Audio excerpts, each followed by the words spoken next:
poderia ser útil para o trabalho aqui. Eu tenho convicção em meu coração que durante essas 3 ministrações serão 2 emendadas, um intervalo, e vem a terceira. Os irmãos serão profundamente edificados, amém, despertados, aleluia, e se sentirão motivados a continuar produzindo no reino de Deus no âmbito da escola dominical. Antes de qualquer coisa, eu preciso dizer que a escola dominical é a extensão do culto de doutrina desta igreja. Cada um dos senhores e senhoras são monitores do pastor. Não há como uma escola dominical ela prevalecer, ela cumprir o seu objetivo, se cada um de nós não se tornar um monitor do pastor. Ela trabalha e deve trabalhar em sintonia, em sincronia com o pastor. Amém? Meus amados, nesse momento eu quero convidar a todos para a leitura de um texto bíblico. Enquanto o irmão aí da mídia já prepara o slide, pode colocar no telão, tá? Por gentileza, abra sua Bíblia. Nós vamos ler em 2 textos. Primeiramente no Salmo 27, tá? Salmo 27, versículo de número 4. E depois nós vamos abrir também na segunda carta do apóstolo Paulo a Timóteo, capítulo de número 3. Tá?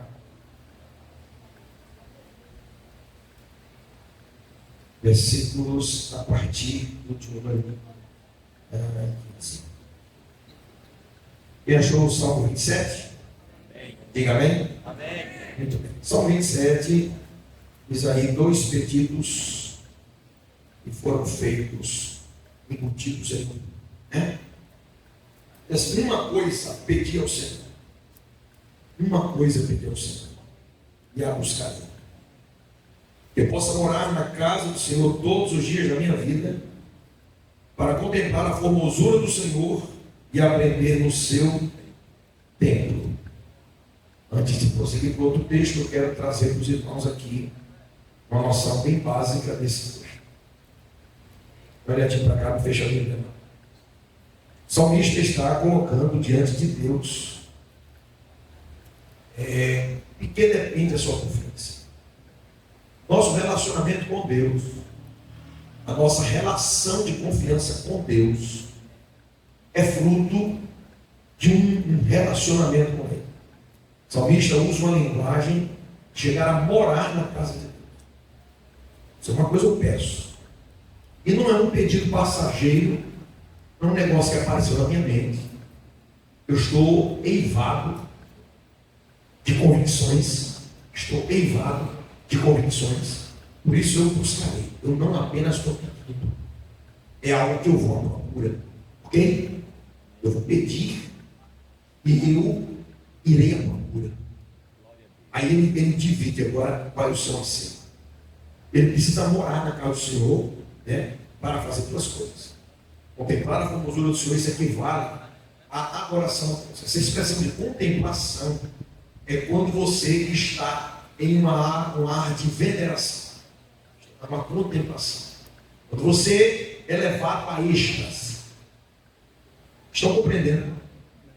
Então, eu quero morar na casa do Senhor, eu quero habitar, eu quero permanecer na presença, porque a ideia de morar na casa de Deus é porque até então se entendia que para habitar na presença de Deus tinha que estar no templo. Devido que lá estava a arca fazia a representação e a própria manifestação da presença de Deus. Aqueles dias para buscar a Deus, para ele entender que tem que ir para o templo. Então, existiam peregrinações para isso, ok? Então a valorização do templo mediante a presença de Deus. Aí ele fala o seguinte: tudo isso para poder contemplar a formosura do Senhor. Quer dizer, eu estarei lá em uma observação, em uma contemplação, que me levará a uma êxtase sobre o aspecto de adorar. Bom, primeiro aspecto de adoração. Segundo, aí diz aqui, para aprender no seu tempo. O templo, lugar da presença de Deus, um lugar de aprendizado. Lugar de adoração e aprendizado. Repita, por favor, essas 2 expressões: lugar de adoração e aprendizado. Esse lugar de adoração e aprendizado é a presença de Deus. Nós precisamos de gerar uma convicção dentro da nossa vida. E nós somos privilegiados por termos isso aqui. Vim conversando hoje com o meu pastor na estrada sobre o que hoje ocorre na Mauritânia. Não existe um templo. Não existe um templo. Nem católico, nem protestante, não existe. E se lá você for descoberto como crente, como cristão, eles não lhe prendem, eles simplesmente lhe matam. E os irmãos lá, pastor, aqueles que estão se convertendo ao Evangelho, não tem barreira para o Evangelho. O Evangelho consegue crescer, avançar, prosperar, apesar de um negócio como esse. E lá está ocorrendo o seguinte: eles estão explorando os desertos. Desertos e fazendo cavernas em desertos. E esses buracos, são buracos que você desce, tá lá, a boca equivale a uma caixa dessa pessoa, a boca, buraco. Eles entram. Só em entrar, já deixa você mal estado, entrar no buraco aqui. Aí está aquela caverna amada, onde os irmãos se reúnem, e diz assim: é homem. Olha a ideia. Tem gente que não quer ficar em casa, devia desigrejar. Mas ele lá, sobre uma dificuldade dessa, eles querem uma oportunidade para se reunir. Para duas coisas. Essas duas coisas que nós acabamos de falar. Glória a Deus. Aleluia. Adorar a Deus. E em conjunto aprender. Um dos recursos que está sendo disponibilizado, que não tem quem vai lá pregar. O pregador que entra lá, será descoberto e morto. Ok? Aí sabe o que estão mandando para lá, irmão? Gravações. Uma caixinha de som do tamanho de uma Bíblia dessa. E um pendrive. E um dos arquivos do pendrive é a Bíblia. Resolvido.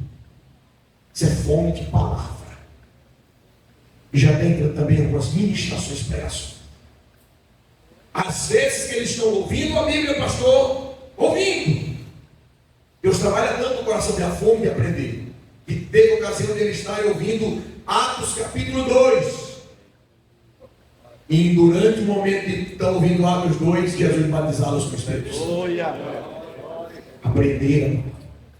Agora, irmão, dá vontade de pegar os crentes. E tirar o cinturão. E chamar o meu pastor que tem mais força do que eu. Olha a dor do braço. Eu vou dizer um negócio para você, não sei se vai para ninguém. Ele é sexto dano de karatê, é bruto, né? Ele dá vontade de chamar irmão da maçura no cara. Que não quer vir para a igreja. Que não tem valor, que não dá valor para a escola dominical. Olha, irmão, eu peguei uns crentes na porta da igreja. Que estavam vindo trazer os filhos para a escola dominical. Aí ele estava bem na porta, eu já tinha de saber, né? Que ele estava fazendo isso, cada domingo vinha trazer os meninos para a escola. Eu disse: quem vai ser o porteiro hoje sou eu. Você gostou muito manso? Eu não sou muito manso, não, eu. Aí eu fui assim: Pai do Senhor, meu irmão, seja bem-vindo à escola, vou lhe ajudar a descer do carro. Não, meu pastor, ajuda a descer os meninos, e você também. Não, que eu vim só trazer os meninos, por que vai trazer os meninos? Que mau testemunho é esse, Deus me livre? Meu Deus. O Senhor não traga os seus alunos para a escola, venha comigo. A explicação tem de todo tamanho, e eu não aceito nenhuma. O Senhor simplesmente não está reconhecendo que a escola dominical é importante para o Senhor. O Senhor acha que está sendo importante para os seus filhos e para o Senhor. Por que é que você vai viver a vida desgraçada? Ajuda seu filho a vir, vai ter vida desgraçada. Daqui a alguns dias ele vai dizer: eu também não vou, que papai não vai. E quando o Senhor disser para esta pessoa que a escola dominical é importante, ele vai dizer: eu não acredito. Porque o exemplo arrasta. É verdade? E esses irmãos aí, lá na Mauritânia, orem por esse país, estão lidando com essa questão. Não pode, não tem tempo. Nós temos esse privilégio e nós temos uma estrutura montada de um departamento que está ligado a uma estrutura nacional e internacional que periodicamente produz material didático, revista barata, porque essa revista é barata demais. Você sabe por que você paga tão barato? Porque ela é produzida aos milhares. Está aí barata para o senhor adquirir, aprender tem gente produzindo conteúdo para o senhor aprender, gravando vídeo, podcast, entrevista, áudio, vídeo aula, e a gente não sabe ainda o valor disso. Mas agora eu vou ler um texto para a gente introduzir a nossa fala sobre a importância da palavra. Palavra esta que é utilizada da melhor forma na escola bíblica.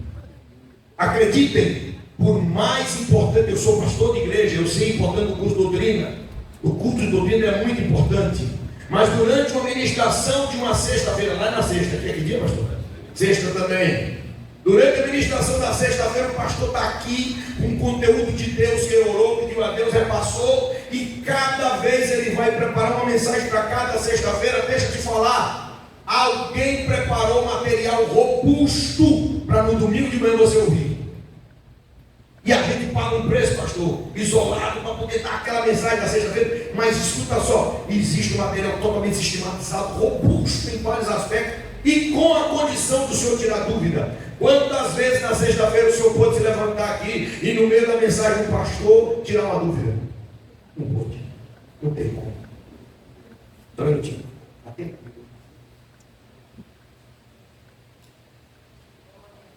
Glória a Deus, aleluia. Meu Deus. Observe só que coisa fantástica, extraordinária. A escola dominical, você está no núcleo menor. Você está com um professor exclusivo, com toda a possibilidade de tirar dúvida. E ainda nós assim não estamos dando a devida importância. Vamos lá. Abra por gentileza a sua Bíblia na segunda carta do apóstolo Paulo a Timóteo, capítulo de número 3, versículos de número 16 e 17. Olha, se o irmão quiser receber um galardão, depois providencia uma bênção aquosa para mim. Uma bênção aquosa. Abriu a sua Bíblia? Segunda carta de Paulo a Timóteo, capítulo de número 3, versículos 16 e 17. Olha que coisa linda. Quem achou, diga amém. Amém. Diz assim, toda a escritura. Olha só, toda a escritura. Por que ele está falando aqui toda a escritura? Ele diz, divinamente inspirada. Olhe para cá e não fecha tudo. Olhe para cá. Toda a escritura divinamente inspirada, o apóstolo Paulo está fazendo o seguinte. Até então, os judeus consideravam palavra de Deus, os 5 livros, aquilo que conhecemos como Pentateuco, judeus, consideravam como palavra de Deus os livros proféticos, conhecidos como os profetas maiores e menores, consideravam como palavra de Deus os registros históricos da história de Israel, da vida dos reis, dos feitos do Senhor, os livros chamados as poesias dos Salmos, Provérbios, e nisso daí, os fariseus tinham uma perda. Os samaritanos tinham uma perda, porque não consideravam expressamente, como palavra de Deus, esses outros livros além do Pentateuco. Palavra de Deus, eles chamavam, as profecias eles ficavam questionando, mas eles chamavam de palavra de Deus Gênesis, Êxodo, Levítico, Número e Deuteronômio só. Aí o apóstolo Paulo, ele está dizendo, toda a escritura divinamente inspirada, ele está se referindo agora a outras escrituras. Que escrituras são estas? O que ele estava produzindo sob sopro de Deus, o que Pedro estava produzindo sob o sopro de Deus, o que Tiago, o que João, o que Judas estava produzindo. Então, a partir desse ensino que Paulo está falando a Timóteo, porque Timóteo estava pertencendo a uma geração de transição, e esta geração de transição precisava entender que, de agora em diante, aqueles registros dos acontecimentos durante o ministério de Jesus, os registros de Lucas, os registros dos seus escritos, tudo aquilo ali era sob inspiração de Deus e que era também palavra de Deus. Hoje nós temos a Bíblia na nossa nossa mão com todo esse complexo, esse compêndio. No entanto, para eles, a Bíblia, por exemplo, a Bíblia que Jesus lia era o Antigo Testamento. A Bíblia que Pedro lia era o Antigo Testamento. Mas agora ele diz: Timóteo, você que é da geração da transição, tenha uma convicção dentro de você, toda essa escritura, divinamente inspirada, ela tem um proveito. Eu quero que você olhe para o texto agora comigo e observe só. Toda a escritura divinamente inspirada é proveitosa. Que palavra extraordinária! Tem proveito, gera produtividade. Como? Através de quê? Vamos lá, vamos para os verbos. Diga: ensinar, redarguir, corrigir, instruir.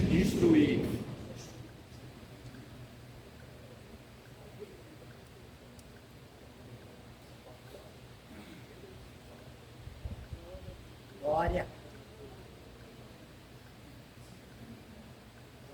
Que maravilha, meu Deus. Glória.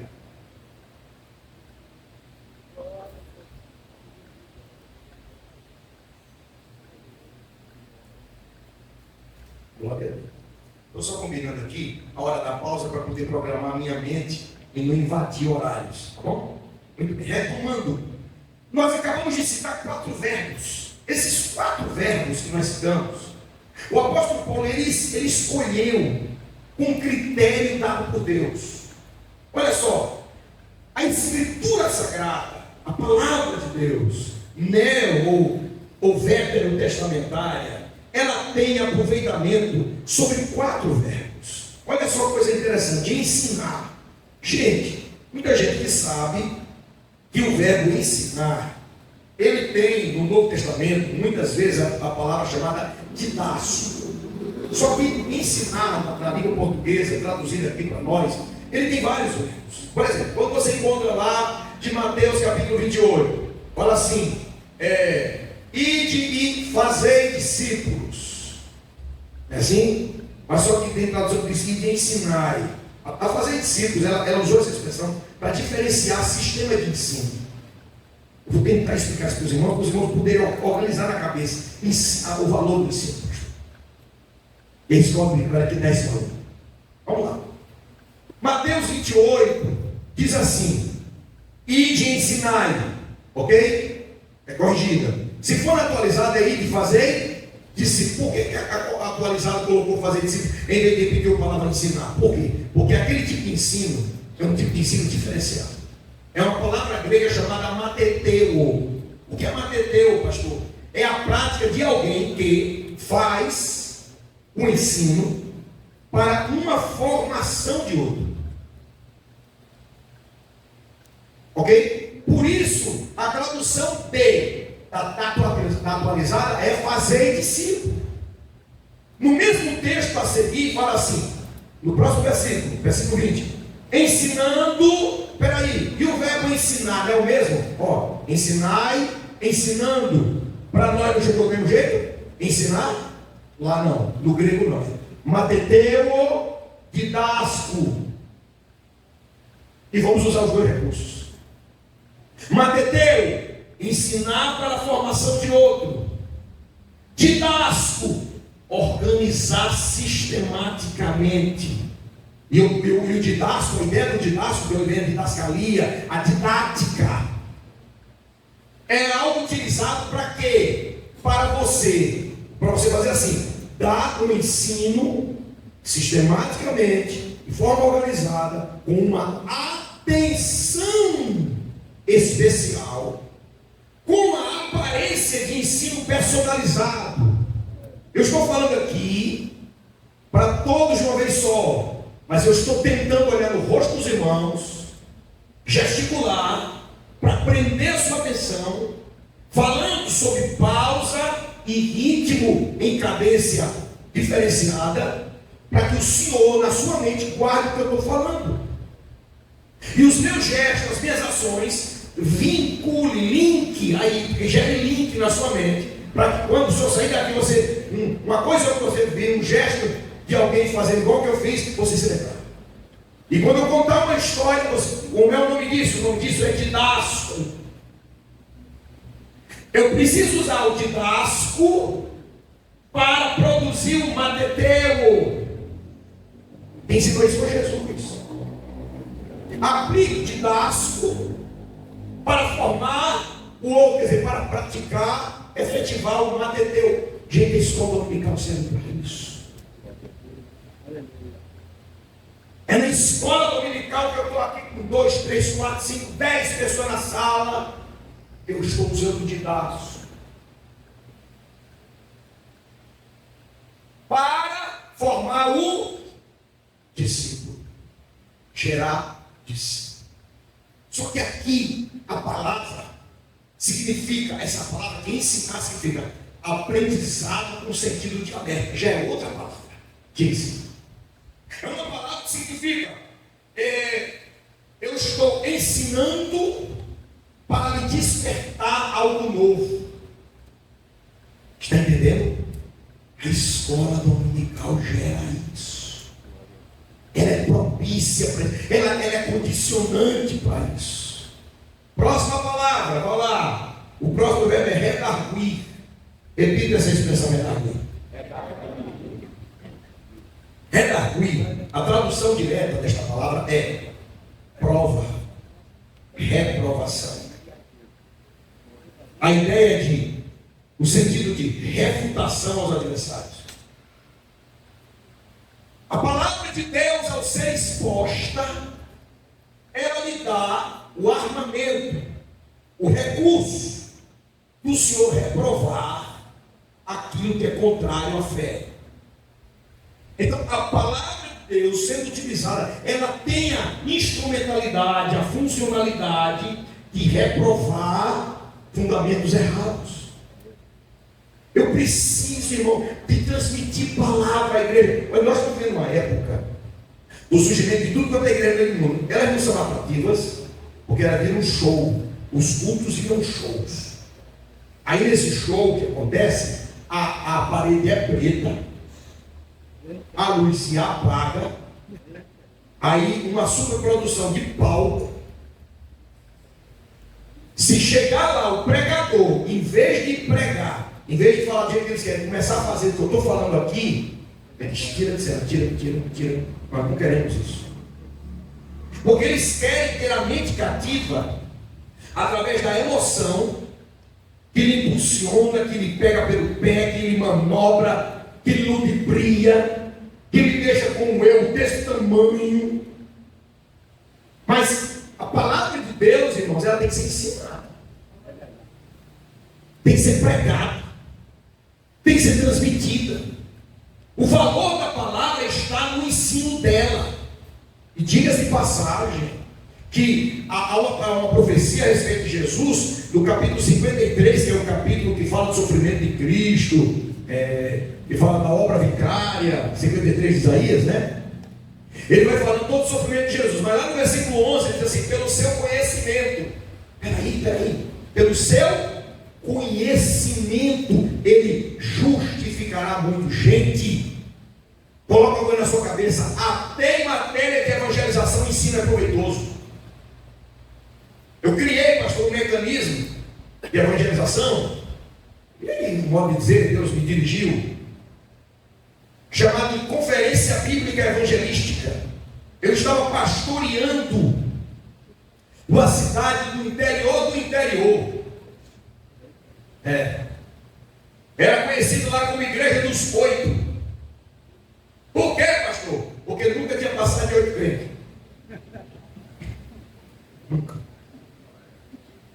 Pronto, trabalhei eu e Noé com 8. Menino, vai, pastor, o senhor foi profundo, viu? Aí quando eu cheguei lá, o povo ia na igreja não. Eu digo, rapaz, eu vou inventar um negócio para esse povo entrar na igreja. Aí eu criei uma tal de uma conferência bíblica. Chique, né? Conferência bíblica. Aí fui nas casas das pessoas, olha, eu queria me convidar para participar. de uma conferência. E como é que é isso? Não, é o seguinte: durante tantos dias, uma semana, eu vou ministrar um estudo panorâmico da Bíblia. E os senhores, quem participar comigo, quem se inscrever e participar, vai ganhar uma Bíblia de presente. A apostila dos estudos. E no final vai ganhar mais um certificado de ter participado. Enchi a bola deles, ajeitei, levei esse povo para dentro da igreja. Vocês acreditam que, como a igreja só tinha 8 crentes, a igreja encheu pela primeira vez. Você sabe que quando a gente está no culto e tem um pouquinho de crente, era o inverso. Era o culto cheio de descrentes e os poucos crentes no meio. Passamos uma semana desse negócio, ensinando. Irmãos, eles não notavam que estava sendo evangelizado. Quando eu terminei a semana toda, daquelas 20 pessoas que estavam no templo, 20 descrentes, 17 deles aceitaram. Aleluia. Aí eu digo, nossa, agora eu vou ter um escola dominicalzinho maior. Aí eu disse, olha, a partir de agora vocês estão matriculados numa escola permanente. Como é isso? Uma escola bíblica? Quer dizer que você participou essa semana? Tem toda semana, tem uma vez por semana só, não dá para fazer todo dia, olha. Lamentavelmente, só dá para ser um dia na semana. Não, é pelo menos isso, né? Glória a Deus. Aleluia. Pelo menos isso, né? Só pela manhã e vamos embora. Irmão, a escola dominical, inauguramos uma escola dominical com mais pessoas do que a igreja aqui de crente tem. Glória a Deus. Aleluia. Amém. Pode dar aleluia, o negócio desse é um milagre. Eu preciso dizer que a escola dominical, ela foi criada sob a ótica e o objetivo de conquistar vidas, transformar vidas. Vou concluir aqui, para a gente passar um videozinho aqui, para ter uma noção de como é que foi que surgiu esse negócio, tá? Vamos lá. Aí, ensinar, redarguir, corrigir. A palavra serve para endireitar. A palavra corrigir quer dizer endireitar, retificar, fazer correções, ok? Quando a palavra de Deus é exposta, correções são feitas. Está importando o valor da palavra? Está entendendo? Está compreendendo? Por último, instruir. Essa ideia é da formação disciplinar, como se fosse um treinamento de uma criança. A palavra de Deus tem toda esta habilidade. Eu vou pedir ao meu querido irmão que passe aí um vídeo que é sobre a história, como é que foi a formação da escola dominical. Estejam todos atentos a isso, tá bom? Veja. O vídeo. O senhor está muito usado por Deus. Essa qualidade para mudar com essa água aqui não é água que o passarinho não bebe. Porque ele não consegue furar um pouco. Aleluia. Sim, senhor. A origem da escola dominical. A escola dominical é a maior e mais acessível agência de educação religiosa da igreja. O seu principal objetivo é ensinar a palavra de Deus de uma forma acessível a todos os alunos, do berçário até os adultos, todas as faixas etárias. Por isso, ela é um fator determinante na formação espiritual, moral, social e cultural das famílias. A escola dominical, quando bem estruturada, torna-se um dos meios mais eficazes da evangelização. É notório que missionários, pastores e demais obreiros e obreiras passaram pela escola dominical e continuam a frequentá-las zelosamente, pois nela o caráter cristão é desenvolvido segundo a Bíblia Sagrada. A escola dominical é gratuita e conta com o apoio de homens e mulheres que voluntariamente lecionam a palavra de Deus. é o maior trabalho que se pode realizar na igreja. Os seus professores e organizadores não têm qualquer retorno financeiro, a não ser a alegria de saber que são instrumentos de Deus para abençoar vidas através do ensino da palavra de Deus. Os que exercem esse ministério sabem que esta é a maior recompensa. É neste contexto que vamos conhecer um pouco mais sobre sua origem, a qual nos traz grande aprendizado. Eu sou Érica Kátia e sejam bem-vindos ao meu canal.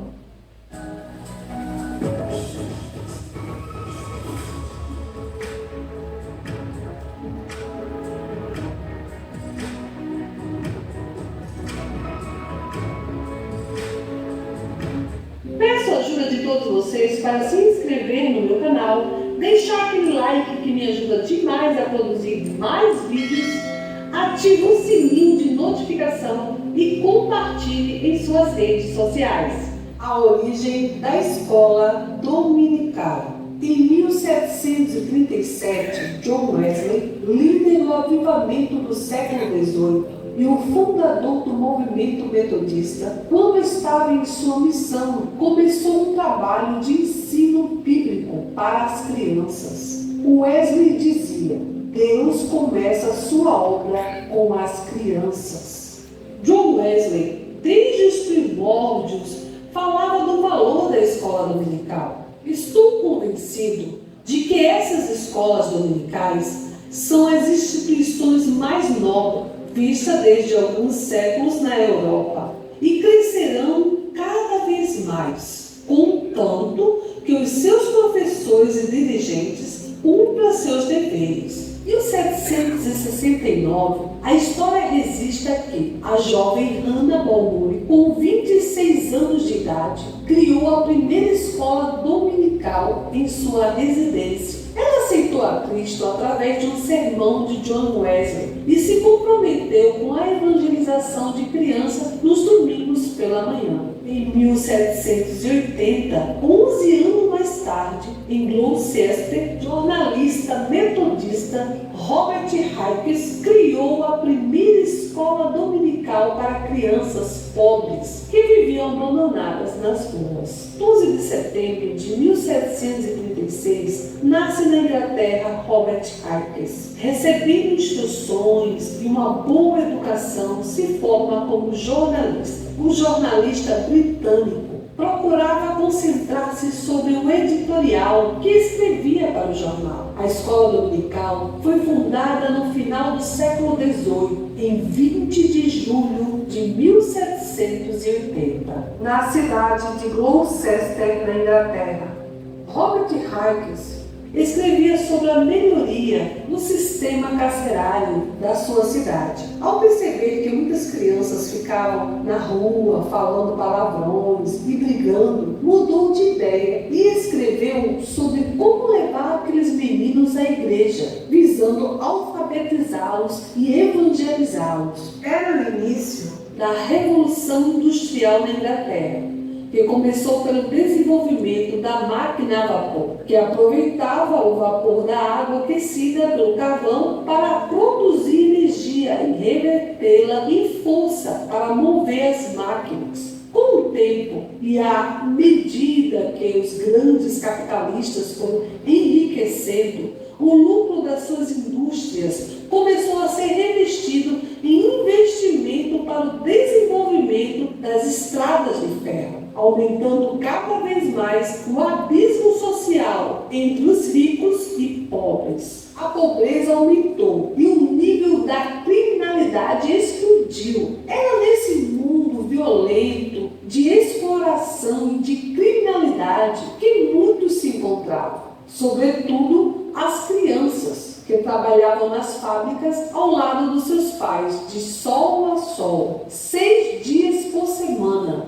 12 horas por dia. O único dia livre era o domingo. Enquanto os pais descansavam no domingo, do trabalho árduo da semana, as crianças ficavam abandonadas nas ruas, buscando seus próprios interesses. Tomavam conta das ruas e praças, brincando, brigando, perturbando no silêncio dos que queriam descansar com os barulhos. A maioria das crianças não sabia ler nem escrever. Naquele tempo não havia escolas públicas na Inglaterra, apenas escolas particulares, privilégio das classes mais abastardas que podiam pagar os custos altos. Assim as crianças pobres ficavam sem estudar, pois durante a semana eram forçadas a trabalhar nas fábricas, algo bem comum durante a Revolução Industrial. Robert Hikes sentiu-se atribulado no seu espírito ao ver tantas crianças desafortunadas crescendo desta maneira. Sem dúvida, ao atingir a maioridade, muitas delas cairiam no mundo do crime.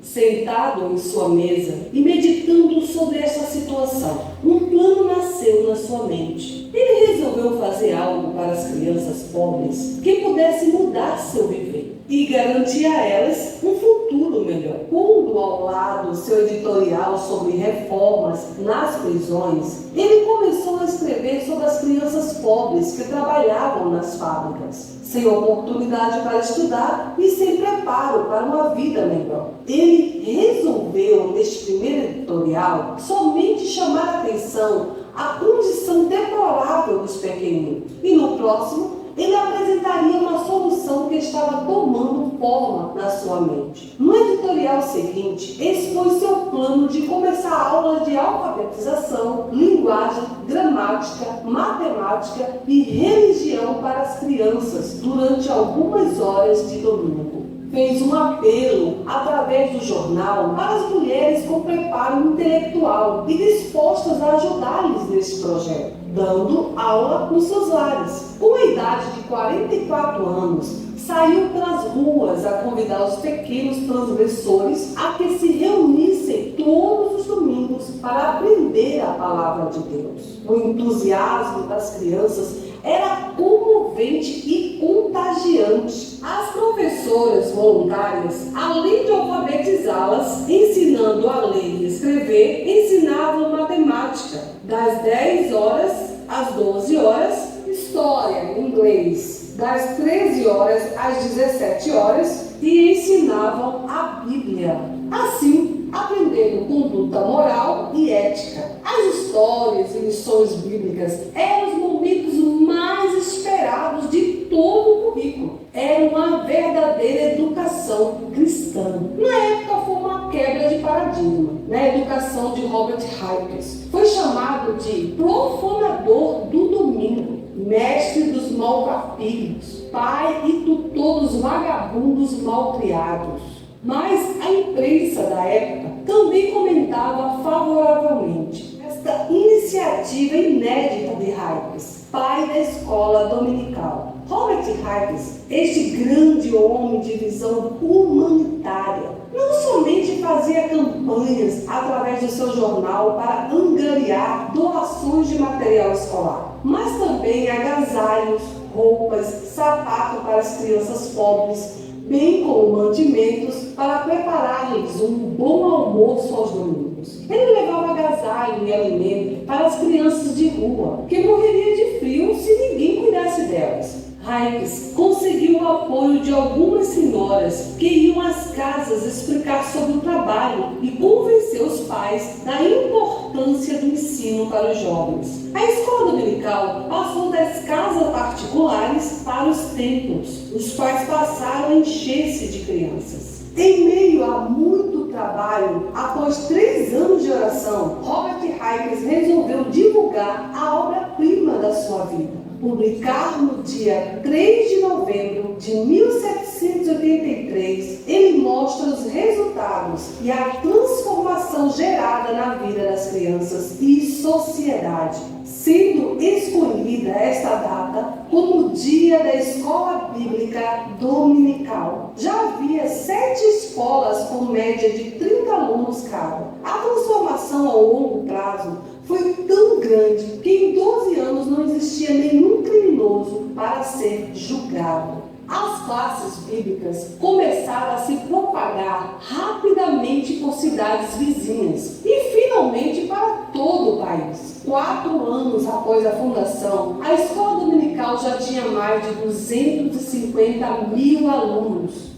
quando Robert Hikes faleceu, em 1811, com 76 anos, já havia na escola dominical 400 mil alunos matriculados. A escola dominical no Brasil, ela foi fundada no dia 19 de agosto de 1855, na cidade de Petrópolis, no estado do Rio de Janeiro. Um casal de missionários escoceses, Robert Carlin e Sarah Carlin, realiza a primeira aula da escola dominical para 5 crianças em sua residência. A história contada foi de Jonas. Sarah usou mais gestos que palavras, pois ainda estava aprendendo a língua portuguesa. O sucesso do trabalho com as crianças levou o casal Carlin a expandir o público-alvo, abrindo oportunidade para jovens e adultos aprenderem a palavra de Deus. Pastor Antônio Gilberto sabiamente disse: Robert Carlin não sabia que ao alcançar a EBD estava alcançando os fundamentos de uma grande obra espiritual. A escola dominical tornou-se tão importante que não podemos imaginar uma igreja sem ela, mas conhecida como um lugar de aprendizado e adoração ao Senhor, onde aprendemos os rudimentos da fé, uma vida disciplinada pela palavra de Deus.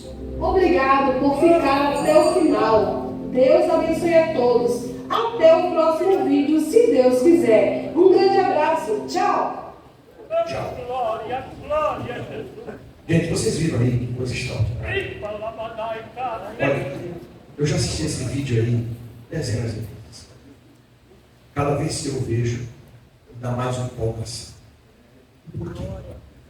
Porque alguém conseguiu enxergar um instrumento de transformação que é justamente se tornou aquilo que nós temos hoje como escola. Em uma época em que não existia escola pública. Como é que é, pastor? Como é que as pessoas eram alfabetizadas? Não era alfabetizado. Só quem tinha recurso era alfabetizado. Irmão, deixa eu te falar uma coisa.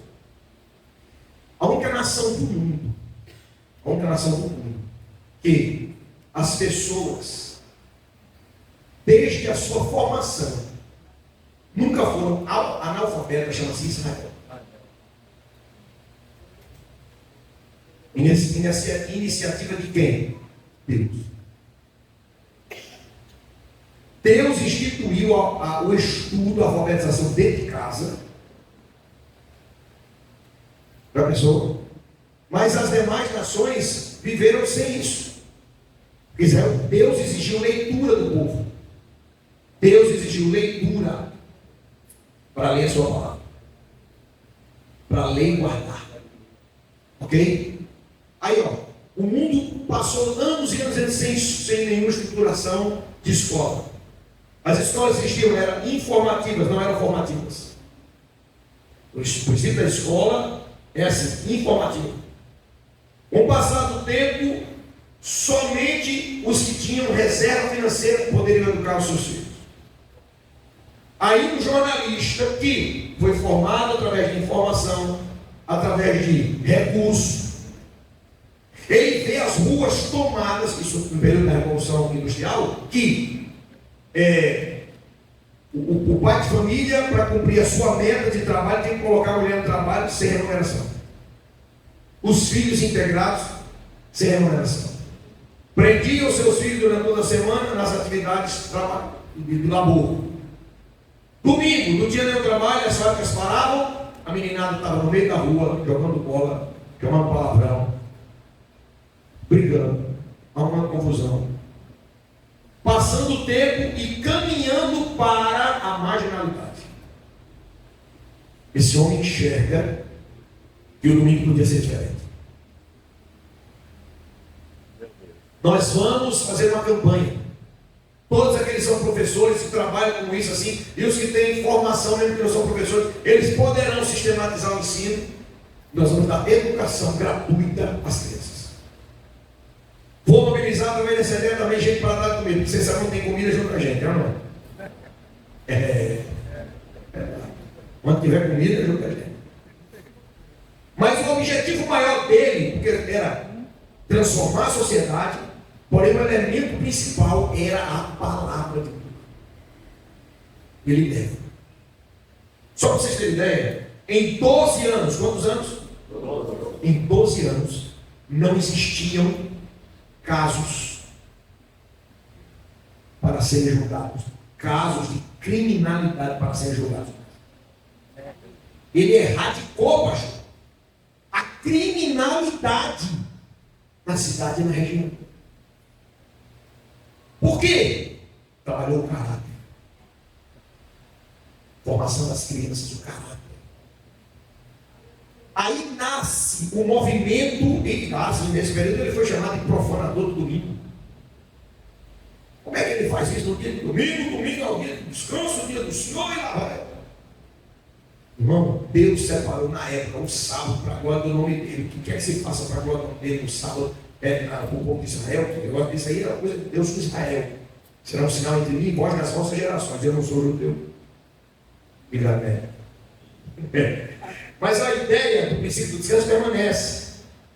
Mas se for para a glória de Deus, que seja. Amém? E ele trabalha o domingo nesse sentido. A escola dominical recebe então seus parâmetros de ensino da palavra de Deus. Ao passar dos anos, ela foi se fortalecendo enquanto ensinadora da Bíblia. Ela chega no Brasil e ganha ela se expressa validamente, mas ela se fortalece. A escola dominical se fortalece do Brasil e ganha a força internacional que ela tem através da Assembleia de Deus. Logo que a nossa igreja se estabelece, junto dela vem escola. E ela vai se formar.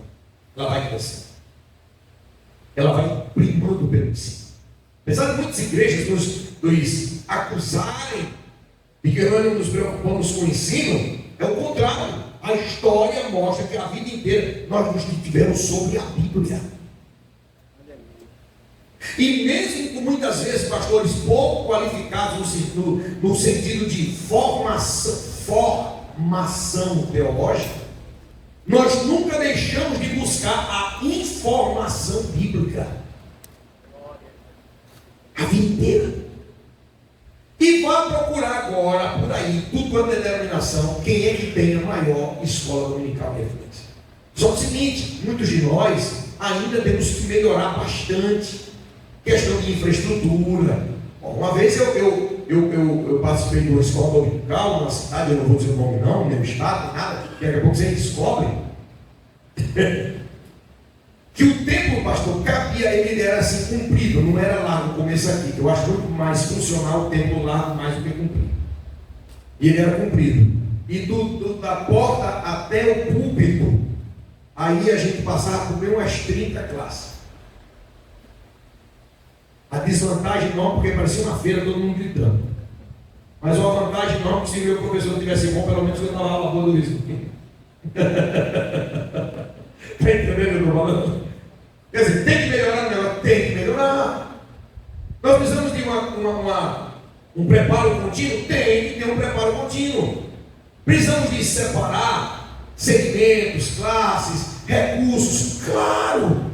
E hoje, depois do horário do intervalo do chap-chap, eu tenho algo para apresentar para vocês na temática de sala de aula invertida e o aprendizado de estilos de aprendizagem.